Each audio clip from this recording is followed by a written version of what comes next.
Bonjour mesdemoiselles, bonjour mesdames, bonjour messieurs, ravi de vous revoir sur ma chaîne YouTube.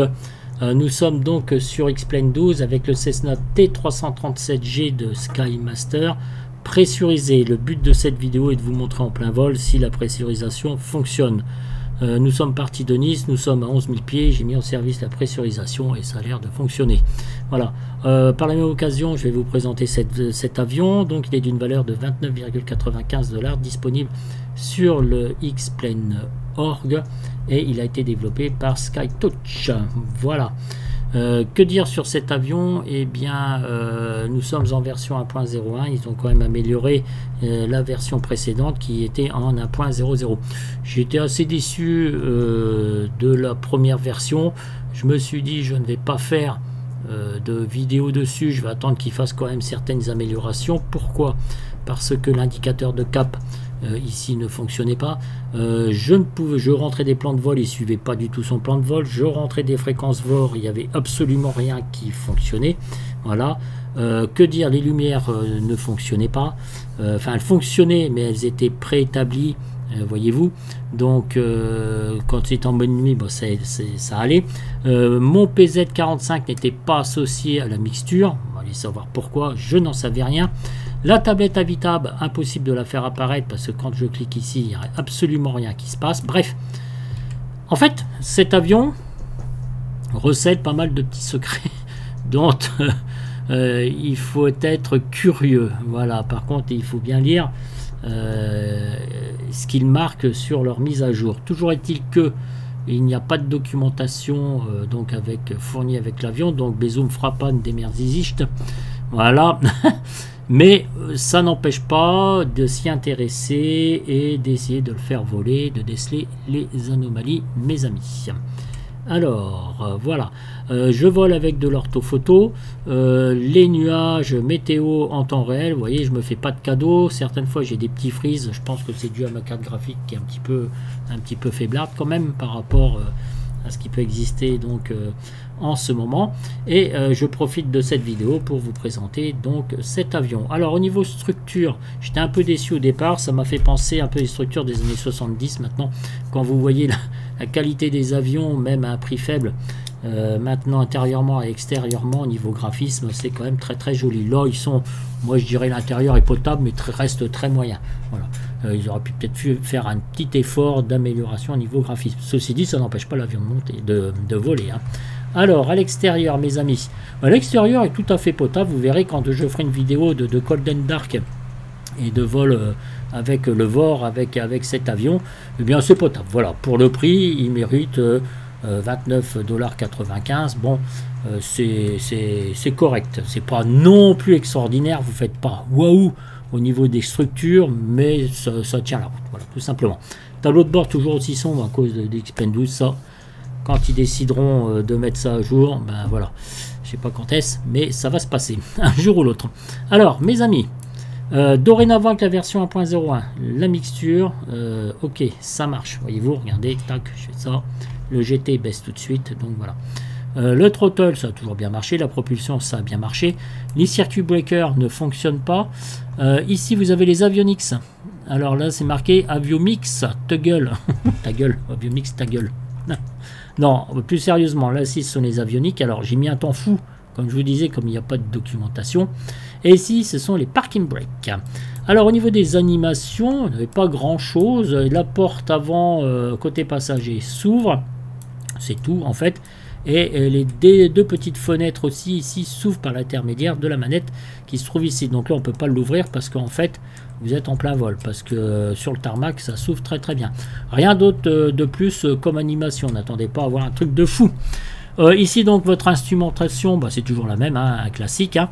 L'indicateur de cap fonctionne, mais il faut avoir la technique. Parce que là, regardez, voyez-vous, ça ne bouge pas. Par contre, l'HDG, lui, il fonctionne très très bien. Là, c'est pareil. Il faut franchement qu'il fasse quelque chose aussi à ce niveau-là parce que j'avais des degrés d'écart, un truc de malade entre la boussole et l'indicateur de cap. Alors, pour le faire bouger, vous mettez votre main ici et vous faites ça. Voilà. Et vous laissez. On va faire un tour complet. Appuyez côté gauche de la souris. Voyez-vous. Si vous ne faites pas ça, c'est mort. Vous allez avoir du grand n'importe quoi. Voilà. Il faut le savoir, donc je vous le dis. Alors, pourquoi dans la version 1.0.0 ça ne marchait pas, le plan de vol, les VOR, tout ça, ça m'a exaspéré. Franchement, je me suis dit, c'est abusé quand même pour le prix, ça ne fonctionne pas. Vous prenez un avion d'Aérobus à 4-5 $ plus cher, et vous avez une merveille. Donc, j'étais un peu furax. Et j'ai bien lu leur dernière mise à jour. Alors, le GNS 530, qui est présent ici, mes amis, là, vous avez la petite fenêtre pop-up, ne fonctionne pas.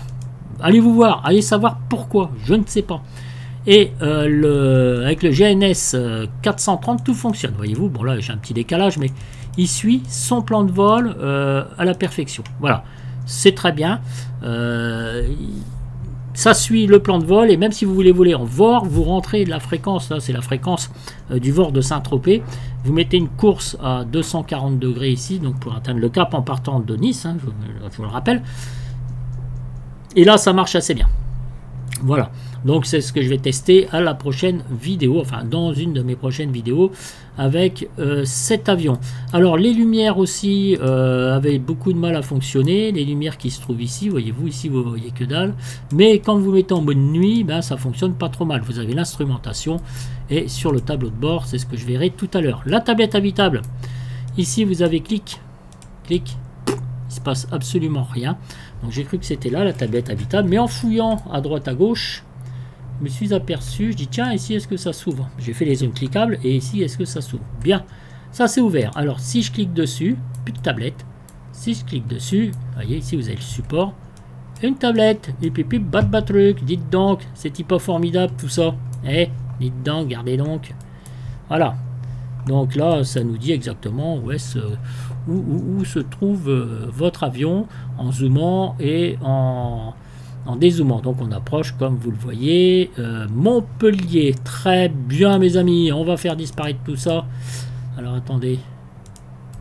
Je vais faire disparaître si je peux. Alors, ça disparaît plus? Ah ben non, ça disparaît plus. Oulala, qu'est-ce qui se passe? Oh, que se passe-t-il? Donc là... Ok. Donc là, on referme. D'accord. Alors, je vais vous présenter un petit peu le tableau de bord. Donc, comme je vous disais, si vous avez les classiques, hein, vous avez le badin, l'horizon artificiel, l'altimètre, VOR 1, VOR 2, l'indicateur de virage, l'indicateur de cap. On a vu comment ça se réglait. Cherchez pas de midi à 14 h. Et votre vario, l'ADF, qui est pilotable d'ici. À mon avis, je suis pas sûr que l'ADF fonctionne. Bon, bref. Mes amis, donc GNS 530, le 430, on a vu vos moyens radio, votre transpondeur, ici le Manifold Pleasure, votre débit de fuel, votre GT, et ici donc les 10 RPM, votre température extérieure, là c'est côté donc copie, ici votre succion, vos paramètres moteurs, donc le fuel ici présent, wall pressure, les températures, etc. Des moteurs avant et du moteur arrière, car cet avion a deux hélices, une à l'arrière et une à l'avant, une propulsion et évidemment une traction. Voilà. Sur le côté ici, mes amis, vous avez vos coflaps pour le moteur arrière et pour le moteur avant. D'ailleurs, qu'on va fermer, n'est-ce pas? Alors regardez, c'est juste ici les coflaps. Vous faites close, on se met un jour un petit tour à l'extérieur et voyez-vous ici ça se ferme. Donc on va voir l'influence de la fermeture des coflaps par rapport aux températures qui sont ici, qui sont dans le milieu, qui pour moi sont très très bien. Que vous dire d'autre? Ah oui, très important, très important, si vous avez donc votre fuel pour les différents moteurs, le front et le rear, donc le moteur avant et le moteur arrière. N'oubliez pas, c'est juste en haut. Je ne sais plus si je vous ai dit, vos avionics sont ici. Ça ici, les parking brakes. Ici, ça ne fonctionne pas. Alors, votre pilote automatique. Alors, le pilote automatique, mes amis, donc je vous ai dit, ça fonctionne avec le GNS 430. Ce qu'il faut faire, c'est que déjà le mettre en version GPS. Vous rentrez donc votre plan de vol, vous décollez, etc., et vous mettez en service le pilote automatique. Donc, vous appuyez sur pilote automatique qui se trouve juste ici et il va mettre nav et HDG. Ok, ici c'est pour l'altitude que vous bloquez, d'accord? Donc c'est à vous de choisir. Là on est à 10 800, 10 900 pieds, n'est-ce pas? Et donc vous cliquez sur altitude et là il va réduire l'altitude, il va se stabiliser en fait. Et pour le pitch, pour le pilote automatique, si vous voulez régler votre vitesse verticale, ça se trouve ici, d'accord? Donc vous le manipulez, vous n'avez absolument rien à craindre. Vous faites attention, vous avez deux façons de mettre le pilote automatique en marche. Donc je vous conseille celle-ci, mais il y a celle-ci aussi pour le désactiver. Il suffit que vous ne fassiez pas attention. Vous cliquez, je sais pas, avec la molette, vous les zoomez, dézoomez, et ça peut arrêter donc votre pilote automatique. Le démarrage ici, donc tout ce qui est électrique. Là vous avez donc vos deux pompes à fuel. Pour le moteur avant et le moteur arrière, vous avez ici les alternateurs, les démarrages, les magnétos, l'ignition pour démarrer donc vos moteurs. Voilà. Ici vous avez tout le système d'anti-givrage. Alors j'avais mis que le pitoïde. Il faut savoir que si vous ne mettez pas ici la propulsion, l'anti-as un petit peu partout, eh bien ça vous provoque du gel directement sur l'avion. Voilà, donc c'était convenu dans leur package, je crois que je l'avais lu quelque part. Les petits boutons ici, vous avez vos lumières, d'accord, instrument light et toggle, enfin toggle yoke, c'est pas le toggle yoke, c'est l'instrument, l'éclairage instrumentation et aussi le tableau de bord. Alors, le chronomètre ne fonctionne pas, donc cherchez pas à comprendre, mettez-vous en horloge, ça ira 10 fois plus vite. Que dire d'autre? Pas beaucoup de tests d'alarme, voilà. Voilà, All Results Test si vous voulez. Sur le Tundra, il y en a beaucoup plus. Le système de pressurisation donc de la cabine qui se trouve ici, et ici, votre cabine clip, n'est-ce pas? Donc là, ça fonctionne aussi, quelle que soit l'altitude que vous avez réglée. Donc vous réglez ici votre cabin pressure, avec ici le niveau d'altitude multiplié par 1000. C'est marqué ici FT multiplié par 1000. Là, je m'étais mis à 14 000 pour 11 000 pieds environ. Donc ça fonctionne. Ici, votre pressure on, n'oubliez pas. Bon, j'ai déjà testé, je dois vous avouer sincèrement, je ne sais pas pourquoi ça s'est déconnecté un jour, ça ne m'a pas empêché de voler au niveau de la pressurisation. Votre pilote automatique, votre train d'atterrissage, vos trims ici, le rudder et le pitch, vos volets qui se trouvent ici, là c'est pour l'anti-givrage et pour régler votre chaleur. Donc dans l'avion ici vous avez le casque mais qui ne fonctionne pas. Là c'est pour verrouiller les portes. Il faut savoir que vous avez une porte ici qui ne fonctionne au niveau des animations. Que vous dire d'autre? Je ne sais plus. Là on a vu, et là on a un petit menu. Alors ça va me bloquer l'avion, vous allez voir, ça va faire des ralentissements en règle générale. Vous avez la checklist, vous avez le wet and fuel. Alors wet and fuel, c'est que des livres. Cherchez pas les kilogrammes, il n'y a pas. Voilà, passez votre chemin. Mais non, ça fonctionne. Là, vous faites votre petite conversion et puis vous avez votre fuel, votre payload et le poids du passager. D'accord? Et là, vous avez les différentes caractéristiques, mes amis. Menu transparent. Voilà, si je fais ça, et ben, il est plus transparent. C'est beau, non? Et là, si je fais ça, ben, il est transparent. High cargo. Alors, j'ai pas trouvé où est-ce que c'était. Excusez-moi. Shock cover, c'est quand vous êtes au sol, et ben, il y a les cales et les protections. Voilà, vous cliquez dessus et tout s'enlève. Et smooth animation, bon, bah, j'en sais rien. Ici, c'est le bruit des moteurs, voyez-vous. Donc, c'est très faible. Voilà. Réglez votre son. Alors, je vous avais fait, c'est dommage, un cooldown dark complet avec cet avion. Mais j'aurai l'occasion de vous faire une petite vidéo un petit peu plus courte. À ce niveau-là, on a un gros temps de MERDE, comme vous pouvez le constater. Et voilà, ici, donc c'est le réglage du moteur. J'ai pas diffusé la vidéo, ça aurait été intenable pour vos oreilles. Les moteurs étaient beaucoup trop forts. Et voilà quoi. Donc en conclusion, mes amis, alors je vais le tester aussi donc de nuit. Alors attendez, voir. Ici vous avez intérieur température, voilà, off, et 19 degrés Fahrenheit, 20 degrés Fahrenheit. Je sais pas si ça fonctionne, ça. Sincèrement, je n'en sais absolument rien. Voilà, en espérant que le son soit un peu moins désagréable que ma première vidéo. Mais comme j'ai décidé d'en faire une, donc voilà. Oh là là, c'est le temps de daube. J'ai des ralentissements, c'est catastrophique. Jamais je n'y arriverai. 3 FPS, quelle horreur. 4, 5. Il faut que je passe cette petite bourrasque. Il faut dire que là, le temps est chargé, honnêtement. J'aurais pu choisir un temps cool. 39, 40 FPS. Ça bloque pas. Bon, il y a des petits ralentissements comme ça de temps en temps, hein, il faut les admettre. Voilà, là, il a fait un petit peu moins un temps pourri, là ça s'éclaircit un petit peu. Voilà. Donc, je vous ai fait une petite présentation au vol. Il faut savoir que je l'ai testé au niveau de l'atterrissage. Bah écoutez, ça marche pas trop mal. 70 nœuds, c'est bon. Il n'y a pas de problème particulier. Je ne sais pas s'il capte l'ILS, je n'en sais absolument rien. Donc ça sera aussi à tester par la même occasion. Ah bah décidément. Alors, conclusion. Que faire? Que dire?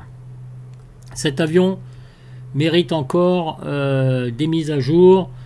Et pour au niveau des paramètres moteurs, vous voyez là, ça frise encore. Décidément.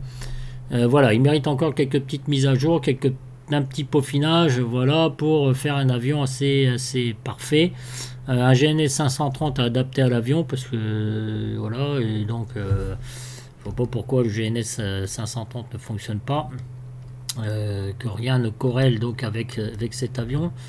Que dire d'autre? Bah, il est moins beau que sur le Tundra. Alors, est-ce que ça fait tout ou pas? J'en sais absolument rien. Au niveau modèle de vol, bon, il a l'air de tenir la route, hein, pas de souci particulier. Après, bon, si un choix devait se faire, ben, je choisirais quand même le Tundra, bien que celui-là soit pressurisé, mais bon, voilà, cet avion mérite encore d'être développé et d'effectuer quelques petites mises à jour, si vous voulez vous éclater avec. Voilà, pour la petite histoire, messieurs, dames, donc je vais vous laisser sur ces belles images et je vous dis ciao ciao, à bientôt. J'espère que cette petite vidéo vous aura plu, que je vous aurai montré le maximum donc pour cet avion. En tout cas, la mise en route du pilote automatique, il n'y a rien de plus simple. Donc vous cliquez ici, nav HDG se met en service et vous réglez votre vitesse verticale ici avec votre pitch qui se trouve là. Alors, qu'est-ce que ça me dit de vol de nuit? Je sais plus ce que c'est la touche. De vol de nuit, j'en sais rien. Voilà, c'est ça. Je l'ai retrouvé. Voilà ce que ça donne. Voyez-vous. Donc avec les lumières, on va voir si elles fonctionnent. Voilà, ça fonctionne. Et pour l'instrumentation... Ah bah non, mais attendez. Ah, c'est pas possible ça. Voilà. Voyez-vous, regardez votre instrumentation, ça fonctionne aussi. Donc, c'est nickel. Voilà, donc on voit bien par contre de nuit. Si je me remets donc en plein jour, qu'est-ce que ça donne de l'extérieur? Voyez-vous, bon, avec les lumpiotes et tout, voilà. Que ça donne de l'extérieur, donc en vol de nuit avec ce Cessna pressurisé. On va se remettre...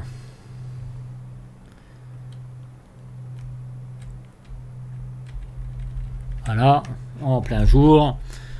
Et je crois que je vais en avoir terminé donc avec cette présentation. Donc vous voyez FPS 42, il y a des moments avec des petits frises, j'aime bien aussi, c'est pour ça que je ne recommence pas la vidéo, parce que c'est aussi important de vous montrer qu'il y a aussi des frises avec des nuages, avec un avion, même si vous avez une config qui est pas trop mal, vous voyez, ça n'empêche pas les petits frises, hein, parce que c'est vraiment bien chargé, donc en nuage. Mes amis, je vous laisse, je vous dis à bientôt pour une prochaine vidéo, ciao ciao.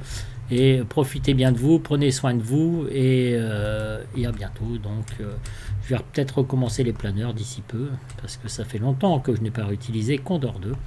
Voilà, j'ai essayé d'être le plus complet avec cet avion pour vous. Donc je vous dis à bientôt, bonne soirée, et puis